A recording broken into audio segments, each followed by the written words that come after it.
Bueno, comenzamos la segunda parte y bueno, con un tema, un título muy bello, ¿no? La responsabilidad de no dejar huellas, y va a cargo de Ignacio Aldea. También me llama la atención también físico, ¿no? Sí. Está bien esto de que la academia y la ciencia contribuyan al progreso. Y también tiene la doble función de academia, profesor universitario y empresario de renovables. Entonces, pues, bueno, se trata de una visión altamente cualificada, por lo menos holística de este tema, ¿no? No sé por dónde va la introducción, pero realmente habíamos hablado que habían 4 patas fundamentales. Olvidémonos de los gobiernos, y son las ciudades, los empresarios, y también la academia, y desde luego y fundamentalmente los ciudadanos, que supongo que es a donde va dirigido el mensaje. Así pues Ignacio Aldea, gracias. Bueno, buenos días a todos. Agradecer en primer lugar a la Fundación Santa Cruz Sostenible que me haya invitado a este foro, al Ayuntamiento de Santa Cruz, y agradecer a Cipriano su introducción, ¿no? Bueno, como bien ha dicho Cipriano, soy físico, y mi cometido, a lo que me dedico, es tengo una empresa de renovables que se dedica a instalar calderas de biomasa en el sector hotelero para climatizar piscinas cambiando combustible fósil, combustible de propano o diésel, por biomasa, generando una huella de carbono neutra, que es lo que aporta la biomasa, a cambio de sustituir este combustible fósil que emite miles de toneladas a la atmósfera. Canarias se ha convertido en un spa a cielo abierto con mucha fortuna, vienen 14 millones de turistas, y este spa a cielo abierto permite que turistas escandinavos o del norte de Europa estén a una temperatura media de 19, 20 grados, 18 grados, en piscinas al aire libre a 27 grados, ¿no? Entonces, bueno, pues tenemos una responsabilidad con esta generación térmica, y bueno, este es el discurso que hago todos los días como vendedor, ¿no? Que es lo que hago, ¿no? Y luego pues soy profesor de la Universidad Europea de Canarias, siempre todo dentro del ámbito de lo privado, perdonadme por dedicarme a lo privado, y doy clase en el máster de energías renovables y también en gestión empresarial. Bueno, dicho esto, yo no voy a venir a hablar de mi libro, voy a hablar, cuando Pedro Millán, el gerente de la fundación, me dijo de venir a dar una charla, pues quise hablar de un poco de la responsabilidad de no dejar huellas, que nos ocurrió ahí tomando café, y voy a hablar un poco genéricamente de esto, de conceptos que todos conocemos, que a lo mejor os resulta manida la presentación, pero de hablar de lo que es la huella de carbono y cómo está la situación mundial a nivel de huella, ¿no? Para ello voy a introducir 3 conceptos que todos conocéis, pero los voy a repasar, que son cambio climático, gases de efecto invernadero y luego la propia huella, ¿no? Bueno, respecto al cambio climático, decir que, bueno, aquí tenía que salir un vídeo, pero no tiene ni mayor importancia. El cambio climático es algo que nos está afectando a todos, lo estamos viendo continuamente, ¿no? La subida de temperaturas desde la época preindustrial, estamos hablando de 1 grado de temperatura, y nos estamos acercando en torno al año 2020 a los 2 grados centígrados como anormalía térmica sobre la temperatura media de la Tierra. Uno de los efectos que está recibiendo la Tierra es en la masa, en el mar. Está absorbiendo una energía en forma de fenómeno de hiato, que esta energía va a salir en breve a la superficie terrestre, acelerando todavía el proceso de cambio climático.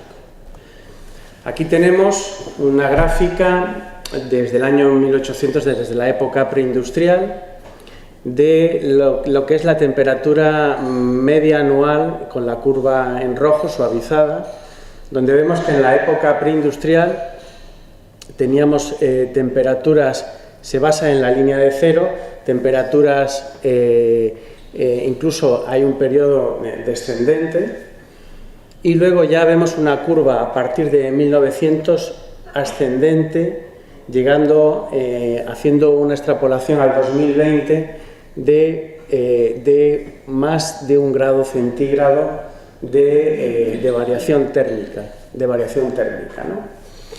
Como sabéis, el COP21, el Acuerdo de París, uno de los principales ejes del Acuerdo de París es evitar que la temperatura media de anomalía térmica esté por encima de 1,5 grados centígrados. Ese es el eje principal en el que se ha basado el compromiso de París.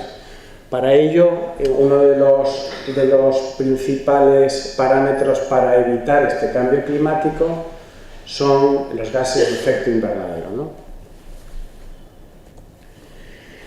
Bien, todos sabemos lo que son los gases de efecto invernadero, yo lo voy a repasar otra vez. La atmósfera de nuestro planeta, que nos protege de la radiación solar, si no nos quemaría, ¿no? Está formada principalmente por nitrógeno, en un 78%, tiene un 20% de oxígeno y el resto son una serie de gases. Entre ellos están los gases de efecto invernadero. Los gases de efecto invernadero son, a pesar de que se asocian al cambio climático, son tremendamente beneficiosos para la vida de la Tierra. Sin ellos, la temperatura de la Tierra sería de menos 18 grados centígrados.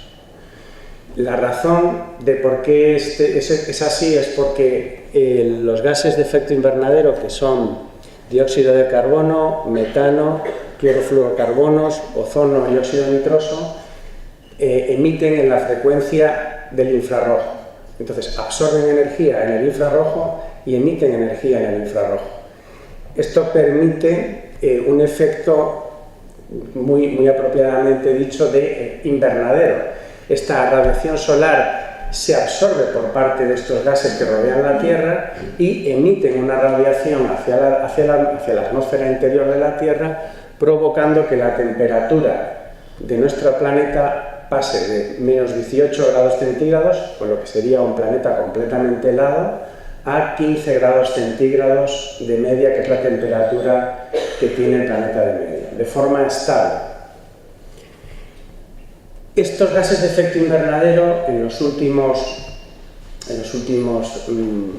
20-30 años han sufrido un efecto de aumento en estos porcentajes.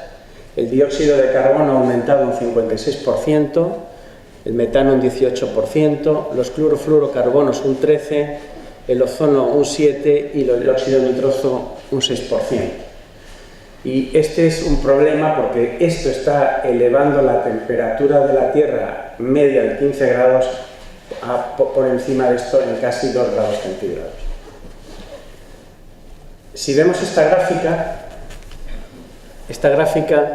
es una gráfica de emisiones de gases de fósiles, provenientes de combustibles fósiles, desde el año 1800 hasta el año 2000, ¿no?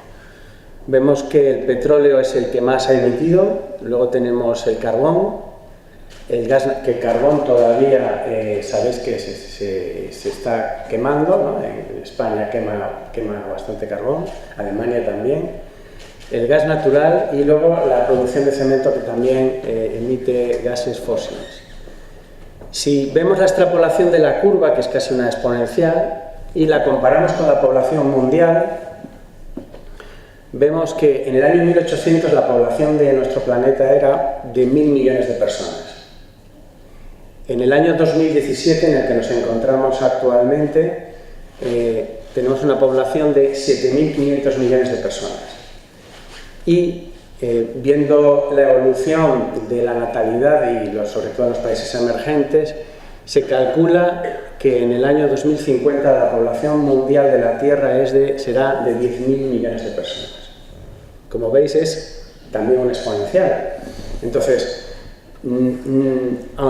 aunque podamos limitar los efectos de gases de efecto invernadero, de emisiones de combustible fósil, la generación de energía que tendremos que producir para producir energía para 10.000 millones de personas es un reto que puede poner en peligro nuestro planeta, ¿no? Y ese es el gran reto al que nos enfrentamos.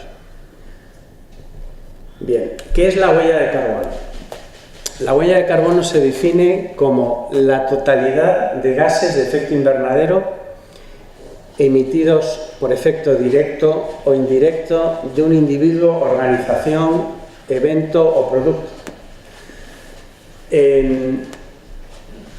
Todo emite huella de carbono. Este evento emite huella de carbono, lo que comemos emite huella de carbono, nuestra movilidad. El concepto de huella de carbono tiene que ser contemplado de forma global, ¿no? También nuestro planeta absorbe carbono.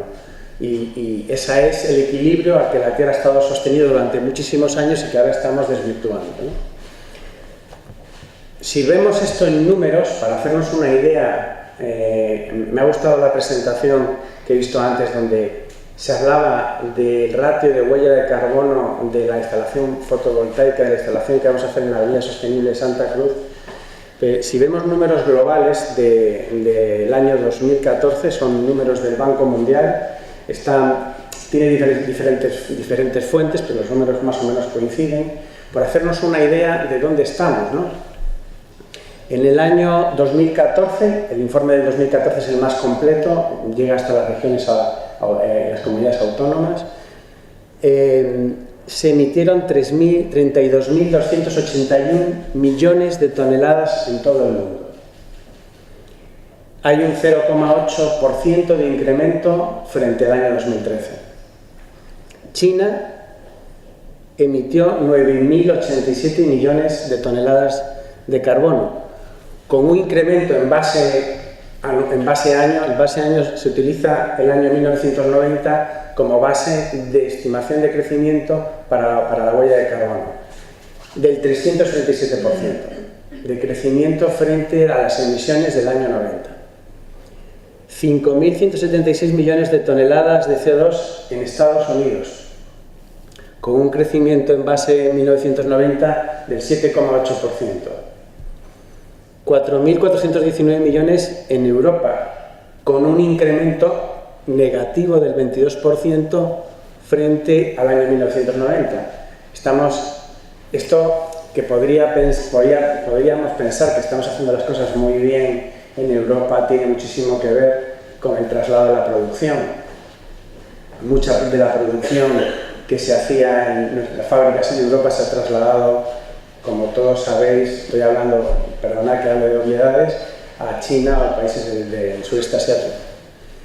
En España, sin embargo, estamos en un crecimiento del 15% base 90, de 398 millones de toneladas de CO2 emitidas en el año 2014, y nuestra comunidad autónoma, Canarias, tiene una emisión total de 13 millones de toneladas de CO2, con un incremento del 51,8% en base a 1990. Sabéis que Canarias tiene un problema de generación, usamos centrales de combustible diésel para generar electricidad y la penetración de los renovables en Canarias es muy pobre.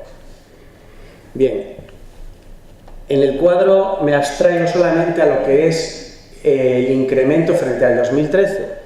China incrementa solamente un 1,2. Fijaros, de 337 desde el año 90 a 1,2. China es el mayor productor de placas fotovoltaicas del mundo. Estados Unidos solo incrementa un 1,4. Alemania está disminuyendo el 5,3 frente al 2013. Aquí sí que no es un tema solamente de traslado de la producción, sino una política de Estado sobre la sostenibilidad. Sí, no tiene uno más que viajar por las autopistas alemanas. lo que vamos a hacer en la avenida de Anaga desde Múnich a Hamburgo, ¿no? O sea, todo lleno de fotovoltaico. España tiene un crecimiento del 0,5% y Canarias un decrecimiento del menos 0,5%. He puesto gracias a la Fundación Soterro Sostenible. No está Pedro por aquí, pero bueno, era una referencia hacia él, ¿no? Estos son los números de huella de carbono total. Si los vemos por per cápita, tenemos que la huella de carbono por habitante del planeta es de 4,47 toneladas de CO2 en el año 2014. No hay un incremento frente al 2013, se mantiene estable.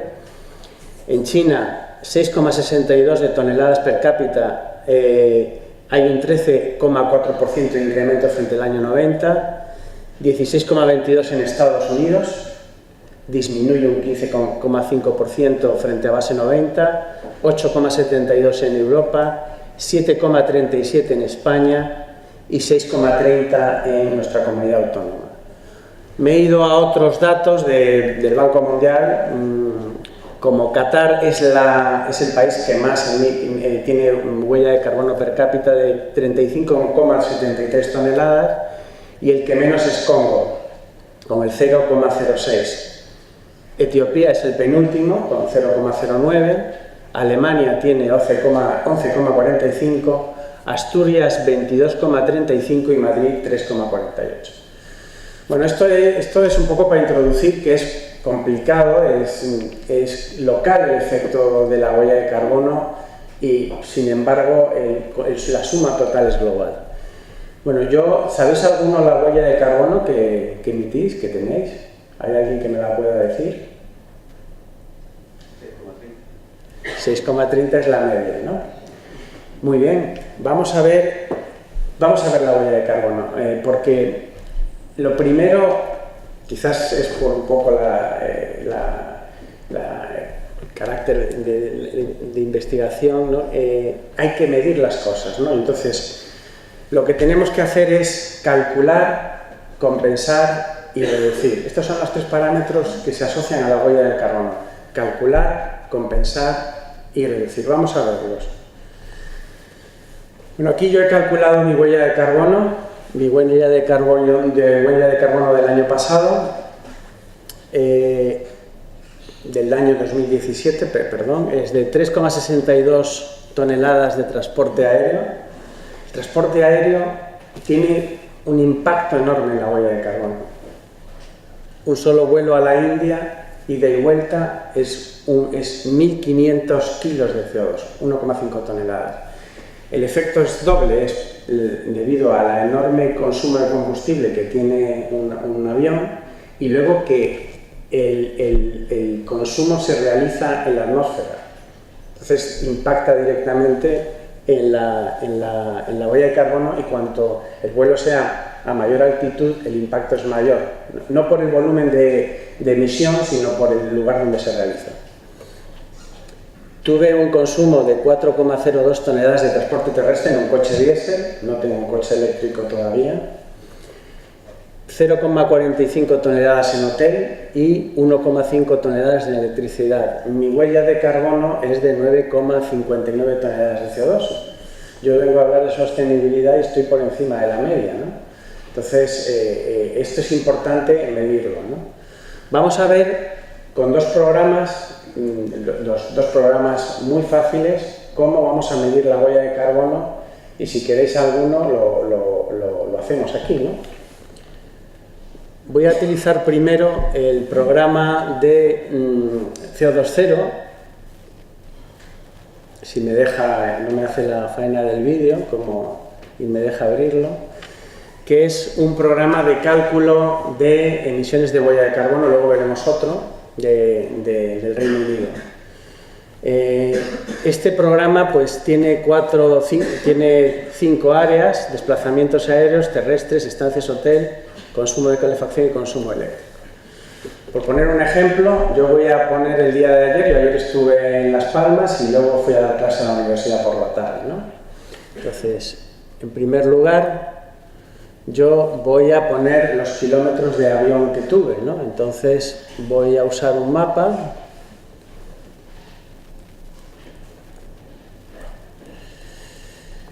de forma y voy a poner los dos destinos que tuve, ¿no? Entonces me sale 119 kilómetros, vuelvo a la calculadora, pasajeros 1, tipo de desplazamiento ida y vuelta, y añadir al total me sale 69 kilos de CO2 en el vuelo Tenerife-Las Palmas de ayer. Lo he añadido al total, vuelvo al cálculo general y ya tengo mis vuelos, ¿no? Luego voy a poner desplazamientos terrestres. Vuelvo a usar el mapa y pongo 2 desplazamientos del día de ayer. Uno es fui al aeropuerto, volé a Las Palmas, volví y luego fui a La Rotava. Entonces voy a poner desde Rada Azul, que es donde vivo, hasta La Rotava aproximadamente. Me sale 37 kilómetros, vuelvo a la calculadora, pasajeros 1, coche medio diésel, desplazamiento de ida y vuelta, añado al total, pues tuve 82,69 kilos de CO2 en el transporte terrestre. Y luego voy a añadir también,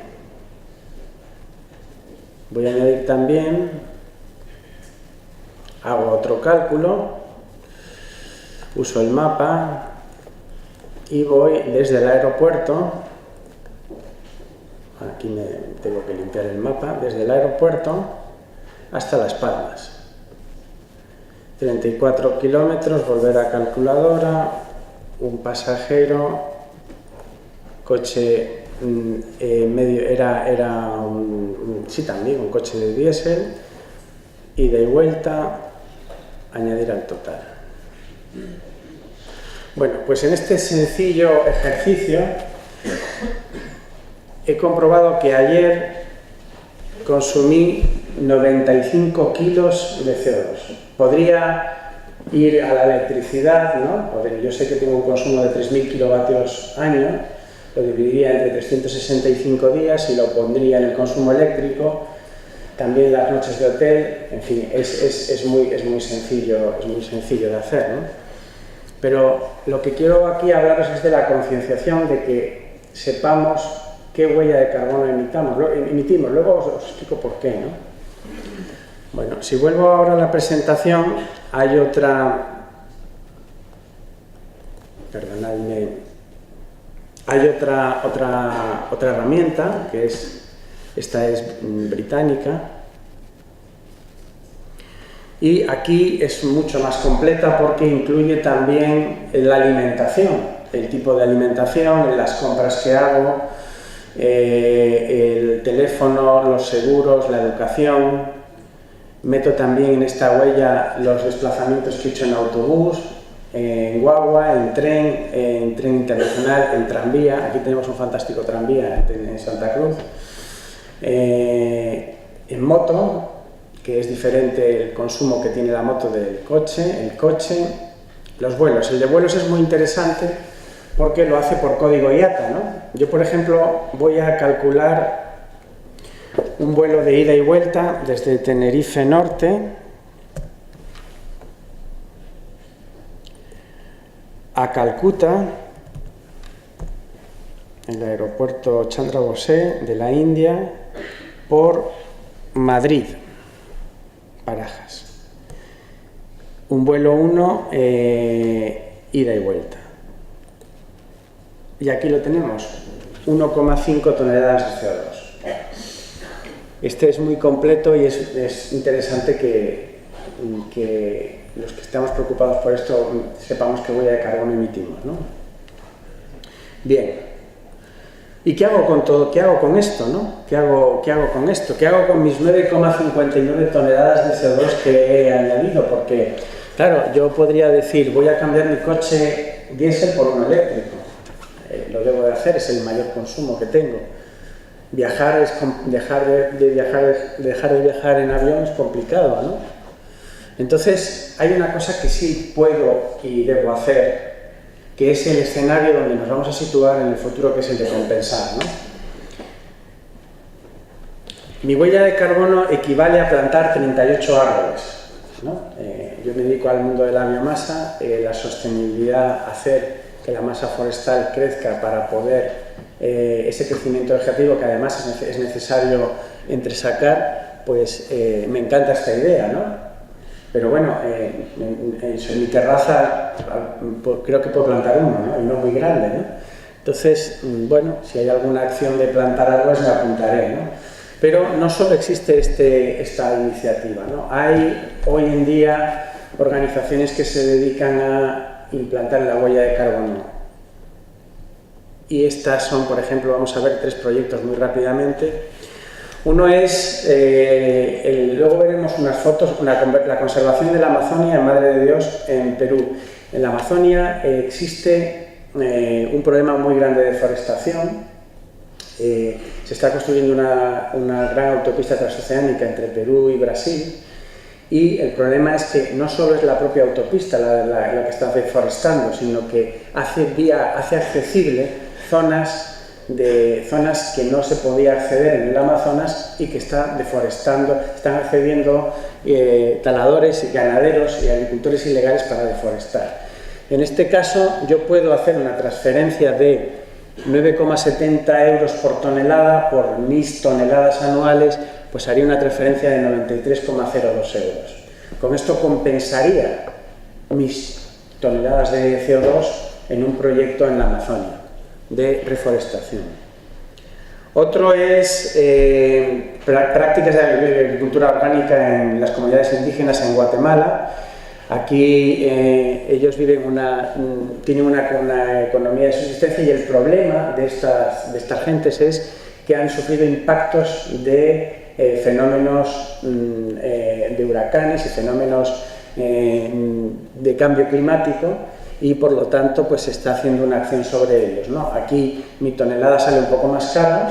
Estas todas están certificadas por diferentes organismos de la huella de carbono, ¿no? Y aquí me saldría 110 euros con 29 compensar mis 9,5 toneladas. Y luego otro proyecto es la reforestación en Nicaragua, donde bueno, aquí los agricultores han abandonado la agricultura y tenemos este problema, ¿no? Aquí me saldría 97,82, ¿no? Bueno, esas son las funciones de compensación. De reducción, no me voy a extender en esto, ¿no? Las sabemos todos, ¿no? Utilizar iluminación LED, sensores de luz sensores con luz natural, minimizar el uso del stand-by de nuestros equipos en casa, usar sistemas de generación con energía renovable, solar, biomasa, geotérmica. De esto podría hablar durante horas, pero no voy a hablar de mi libro. Instalar sistemas de generación de energía renovable para producir electricidad. Promover el uso del tren frente al uso del avión. No solamente la red ferroviaria española, el AVE, no solo es más cómodo, ¿no? Sino que es muchísimo más, tiene muchísimo menos emisiones.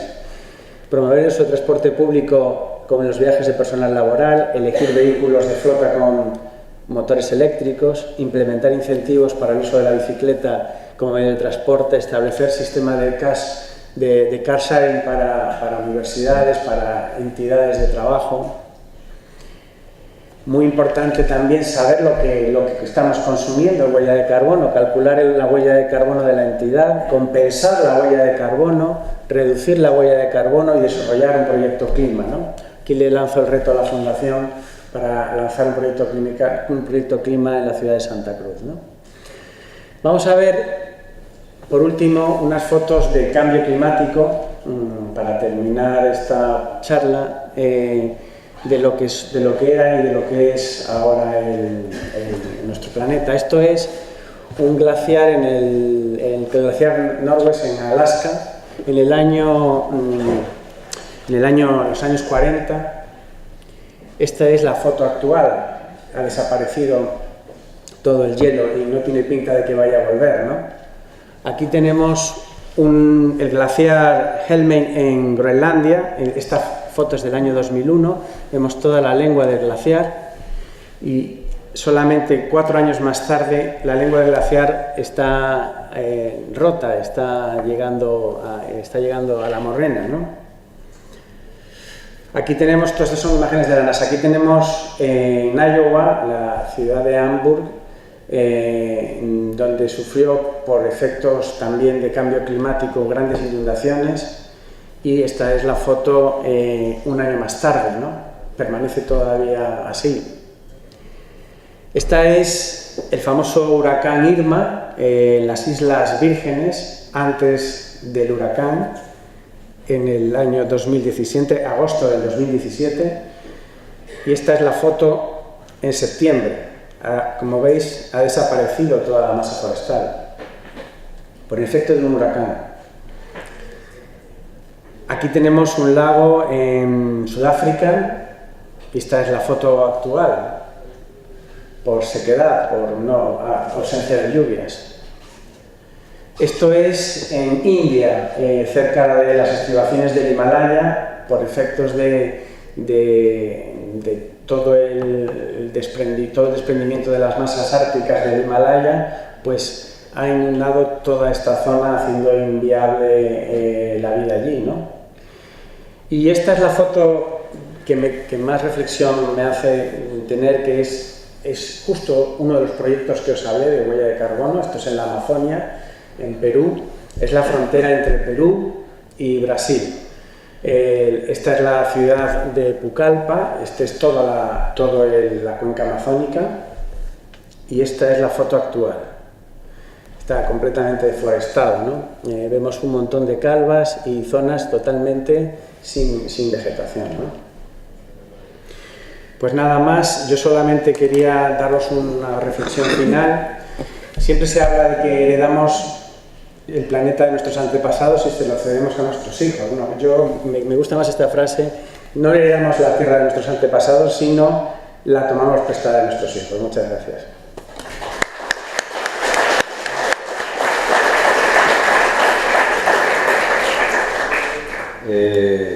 Muy bien, fantástica presentación que nos hace reflexionar. Efectivamente, de todas maneras hay una reflexión en esto, ¿no? El problema no es de otro, el problema es individual. O sea, siempre hemos dicho de que, bueno, en gran parte lo tienen las grandes empresas, los intereses, los gobiernos, pero 7.000 millones de pesetas, 7.000 millones de habitantes activamente pueden contribuir radicalmente al cambio, eso es evidente. Y de esa fórmula no se escapa nadie. O sea, la parte de la sociedad civil es tan importante como el compromiso de nuestros administradores, de las administradores locales o de los gobiernos. De todas maneras, hay otra reflexión importante: lo que no se mide no se puede cambiar. Y en esto tenemos un debate permanente. Por ejemplo, en España no tenemos un sistema de medición adecuado, como sí hay en Alemania, para todo el tema energético, pero que llegue al nivel de ciudadano cotidiano, porque, ya digo, si no hacemos el seguimiento, solo hacemos un seguimiento monetario de nuestras cosas, solo miramos la cuenta bancaria, pero no miramos nuestra cuenta energética. El día que entendamos que la energía, el día que entendamos que no somos consumidores de energía, sino, cuando hablemos de renovables, somos usuarios de nuestra energía, cuando cambiemos de consumidores a usuarios, empezaremos a aplicar contabilidad energética como método de cambio y como método de opciones de vivir, opciones de usar la energía. Bien, con esta reflexión, que yo creo que es importante que lo tengamos en cuenta, hay que medir. Si no medimos, no cambiamos, obviamente, y eso me parece una de las conclusiones más básicas de lo que has planteado. ¿Alguna observación sobre el tema? ¿Alguna pregunta? alguna? La charla me ha gustado mucho, pero la pregunta no va sobre la charla, sino sobre la biomasa. Utilizas biomasa para calefacción de piscinas. ¿Esa biomasa es de aquí de Tenerife o de Canarias? La biomasa que utilizo principalmente la importo de Portugal, la traigo en contenedores con la consiguiente huella de carbono en transporte marítimo en formato de pellet que tiene una densidad de 0,6. Obviamente hay un traslado de huella de carbono, pero toda la energía que consumimos en Canarias, el diésel y el gas también, y el gas que van a traer o que quieren traer, se trae de fuera. Aquí no producimos petróleo, ¿no? Entonces lo traigo en formato de pellet de Portugal. España es excedentaria de biomasa, exporta más de lo que consume a Italia y a los países del norte de Europa. Y en Canarias la traigo en barco, todo en contenedores todos los meses. Pero sí quiero hacer la reflexión de que Canarias tiene una masa forestal que tiene un crecimiento vegetativo de 145.000 toneladas en pino canario, que es necesario entresacar, es necesario cortar y cuidar, como se ha hecho desde los años 50 para crecer la masa forestal de nuestro archipiélago, y ese combustible se puede usar. El Cabildo tiene un plan para hacerlo. Es un plan que lo que va a hacer es mejorar nuestra masa forestal, aumentar nuestra masa forestal, protegerla contra los incendios y sacar un rendimiento para nuestra economía de generación térmica para climatizar esas piscinas. Y dentro de, digamos, en la biomasa, cuando se traen el proceso de pelletización, sí, imagino que se muere prácticamente todos los insectos que pueda haber ahí, pero no puede venir a Canarias fauna, digamos, externa como consecuencia del transporte. Es muy improbable. Si quieres, para entrar en detalle, yo la biomasa que traigo, esto es importante, la biomasa que yo importo de Portugal y de Galicia y de Asturias es biomasa certificada por AENOR. Es una biomasa que el origen está garantizado de extracción de serrín, es en un crecimiento sostenible. Desgraciadamente en Portugal ha tenido un incendio horroroso, ¿no? Y en el prensado de la astilla, del pellet, la lignina emite está sometida a una presión y una temperatura enorme que impediría cualquier vida dentro de... Pero en el supuesto de que viniera algo, vienen los sacos, el transporte que hacemos, el que hago yo, lo hago en sacos Big Bag, que vienen en contenedor y del almacén se descarga en el silo estanco. Entonces, digamos, la posibilidad de que organismos vengan dentro de... Luego, en el puerto se somete a una inspección fitosanitaria por parte de las aduanas, pero es muy improbable, no conozco ningún caso. Muy bien, pues vamos a continuar. Simplemente una observación. Cuando se habla de la biomasa, supongo que estarás de acuerdo. Cuando se habla de la biomasa, tener en cuenta también que estas soluciones son viables, estas soluciones son, digamos, entre comillas, aceptables, ecológicas y a nivel de coeficiencia, pero bueno, otro llamamiento al tema de los biocombustibles más en los territorios insulares. Lo digo por llamar la atención, porque a veces ha habido un momento que en la cultura europea que se ha hablado de que somos más responsables, incluso en la aviación, con biocombustibles. Estamos asistiendo ahora mismo a la desaparición de la selva primigenia en gran parte de Borneo, en Indonesia, que son sitios del patrimonio mundial, grandes reservas de la biosfera, por los cultivos de palma para la extracción de combustible, de biocombustible, para que los europeos nos sintamos más ecológicos. A mí esto me parece de una hipocresía brutal que es necesario denunciar. Pero sí es verdad que planteaba que por otro lado sí que hay incluso grandes empresas que tendrán sus defectos, que por eso hago yo movimiento interesante, que también son responsables 100%. Pongo el caso de Google. Google en todas sus operaciones, en sus instalaciones, es 100% renovable, se genera su propia energía. E IKEA de Suecia. Llamo la atención de que es IKEA de Suecia y no IKEA de Canarias. Es contradictorio y también hipócrita las distintas políticas, cómo se aplican en los distintos países. ¿Por qué IKEA Suecia es 100% renovable y no lo es en Canarias? Esto es un llamamiento que también depende de los consumidores. ¿De acuerdo? Bueno, no sé si estás de acuerdo con lo de los biocombustibles. Espero que sí. Sí, sí.